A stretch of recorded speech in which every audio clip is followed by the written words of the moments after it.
Richard Randall, welcome back to Your Real Estate Voice with Barb Schlinker. She should be your real estate voice.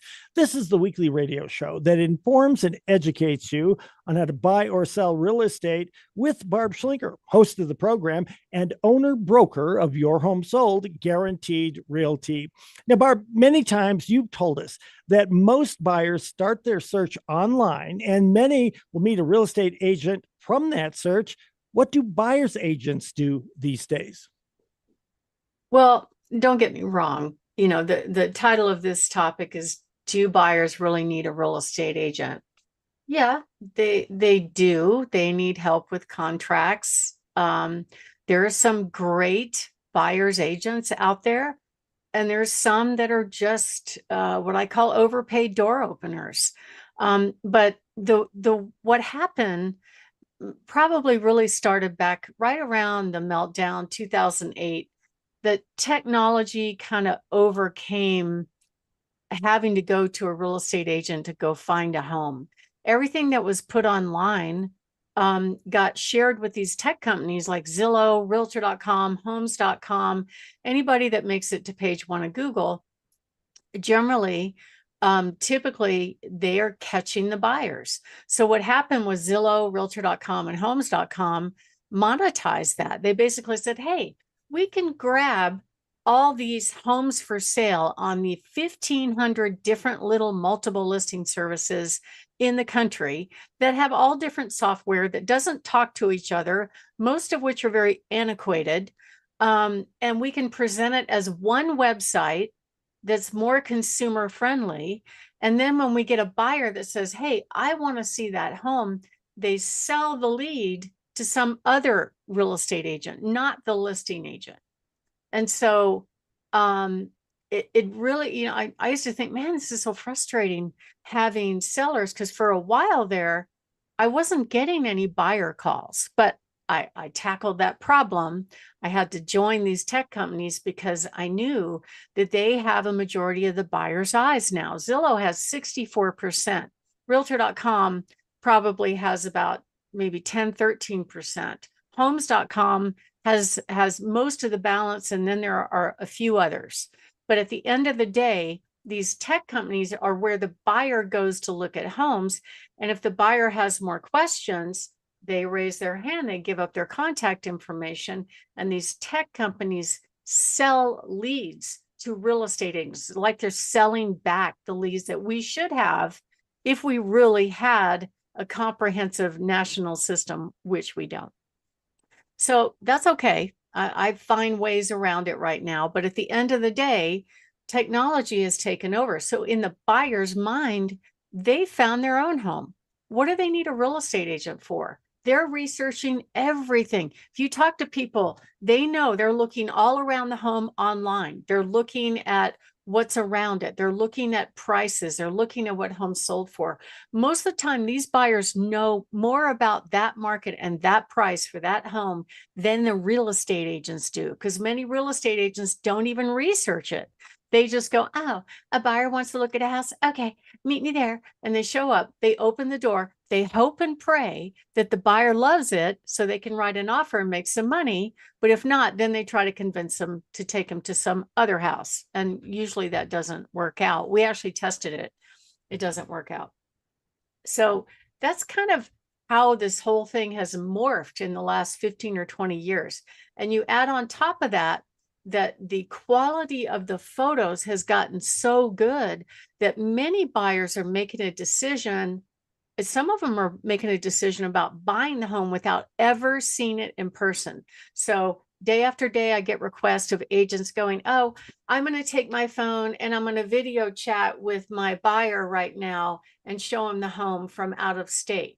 Okay. So that's their actual showing, that they do it electronically. Or they don't even do that. They just call and go, I'm going to make an offer, and they haven't even seen the home, which to me, I guess I'm old school, but I wouldn't do that. I would not buy a house if I didn't put eyes on it, because you never know. I mean, I hear the feedback from buyers. Hey, this house looks way worse than it did in pictures, So people don't like being deceived, but when the market's a little hotter, the buyers will do that. They will entrust other agents to get them into that home. I had a listing last year where their agent had a 30-minute inspection. So it's a acreage property. It should have taken 3 or 4 hours because it had septic and well. Oh, actually, I'm sorry, it didn't have a well. It had a cistern, which is a storage tank where you have to deliver water. It's a huge negative for a property as compared to other properties that have a well. That buyer didn't even know that until after they closed on the home, because they believed this agent that they were supposed to entrust with buying one of their largest assets. And they lost money on that house when they went on to sell it. So I'm just saying right now, I could see why consumers are frustrated, because they expect the quote professional, the real estate agent, to really understand the market, to understand financing. They do expect them to guide them through the process, understand values, but I'm not seeing it.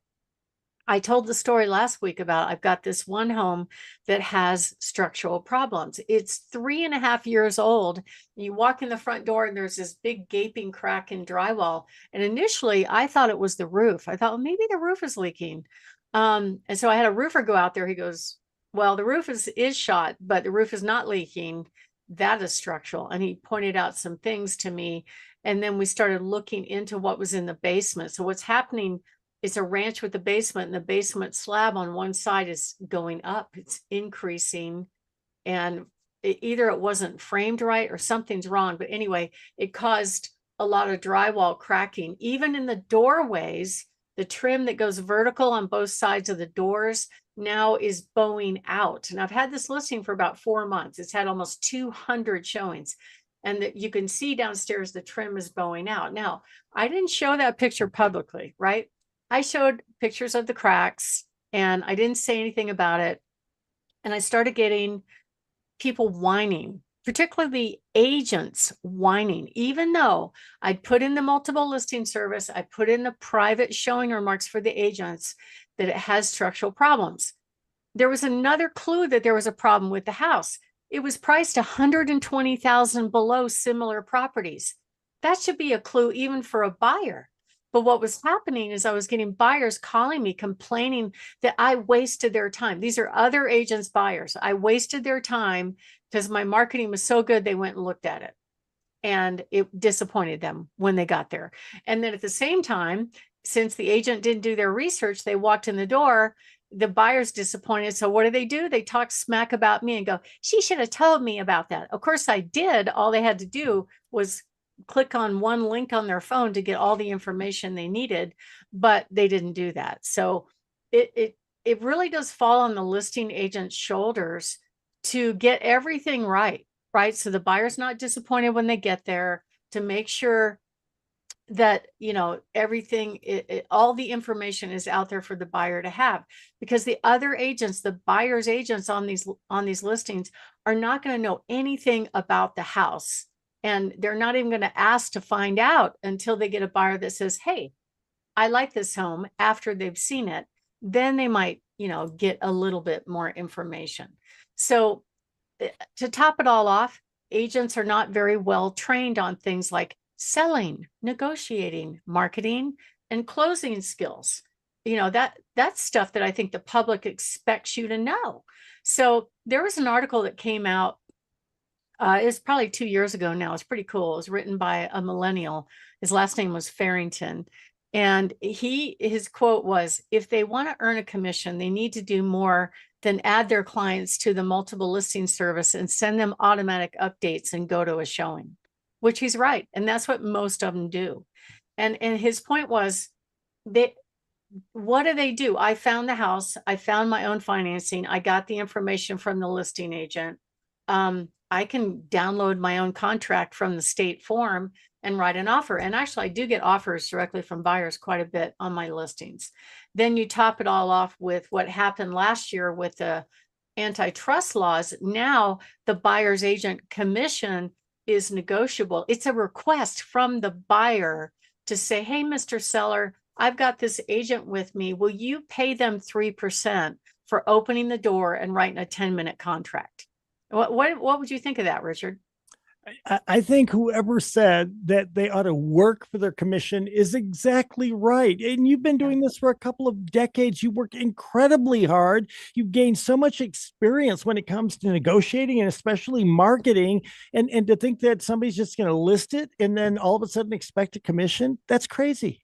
Yeah. Well, anyway, it used to be that listing agents didn't do anything, but that's not the Sure. case anymore. It flipped the other way. So as a buyer's agent, you have to really convince them. I would tell you one thing that just happened to me recently is the buyer's agent wanted a higher commission. So they made an offer. We had a competition. There were a couple of offers on the house. They made an offer, but the buyer's agent insisted on getting 3%. So she came back, she called me on the phone and said, well, why didn't you put in your counter proposal that directing my buyer to pay me the difference?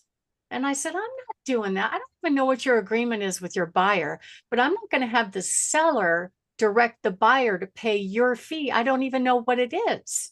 So she was trying to make the seller the bad guy. And I said, oh, heck no, we're not doing that. It was nice of her to try. But at the end of the day, it's not the seller's decision. If the seller says, this is how much I might pay for a buyer's agent fee, if the agent wants more of that, they got to negotiate with their own client. That shouldn't fall on the seller or the listing agent's lap. So I see crazy stuff all the time. And it's not just, I want my fee that should justify that. It has to be a lot more than that. So if you are thinking of making a move, give us a call. We negotiate every day. We sell homes every week. We know what's going on in the market right now, and we can help you. Now, if you're not ready and you want to know what your home is worth, go ahead and text your address to my phone number, 719-301-3900, and I'll text you right back your home value. Richard? You're listening to Barb Schlinker on Your Real Estate Voice. That's the name of the program. Barb should be your real estate voice. She is the owner broker of Your Home Sold Guaranteed Realty, host of the program, and you can reach out to her at 719-301-3900. Your favorite part of the program, Barb, lightning round, hot new listings. I'm always excited. So I have two great homes in Briargate, one on Canfield and one on Zurich Drive in the low 400s. Great school district. The one on Canfield's priced at $439,900. The one on Zurich is $454,900 in excellent condition. We also have a really cute home up in Cripple Creek. That'd be a great investment property that's rented right near the casino. Fabulous VA-owned home on Rancho Drive, priced at $325,500. Little bit of a fixer, but it's a good investment. Great home with a pool in Pueblo at $359,000. Two homes out in Rush. One is on 2 acres at $374,900. Those all have extra garages, lots of land, backs to open space, lots of peace and quiet, great schools. The other one's $355,000 North Rush at $464,900. We have a fabulous home on Tower Road in Old Colorado City, priced at $499,000, in which the whole basement can be rented out with a 5-star rated transferable Airbnb that commands as much as $15,000 a month. Fabulous home on 9 Royal Troon Drive, priced at $550,000 in very famous walking stick down in Pueblo, great neighborhood close to the university, in superb condition. This home total is almost 4,600 square feet in perfect condition, just got a brand new furnace. An amazing rancher on 10223 Capitol Peak Way out in Peyton, that backs to open space with a great backyard, beautiful floor plan, 5 bedrooms. Fantastic 2-story in Briargate on Coberdale Court, 8935 Coberdale, price at $659,000, and 3-car garage in superb condition with an updated kitchen and master bathroom. Fabulous home that backs to NORAD on 5081 Broadmoor Bluffs Drive, and a gorgeous home on Open Sky Way that is actually in the gated community of High Forest Ranch. Beautiful home, over 7,000 square feet, priced at $2,095,000, and a fabulous lot in Hidden Valley. Plus, we have some properties coming very soon. A great one in Falcon Estates on 1 acre in D20, and another D20 home that's actually a saddle tree home that backs to open space So give us a call and be looking at barbhasthebuyers.com for our sneak peek homes.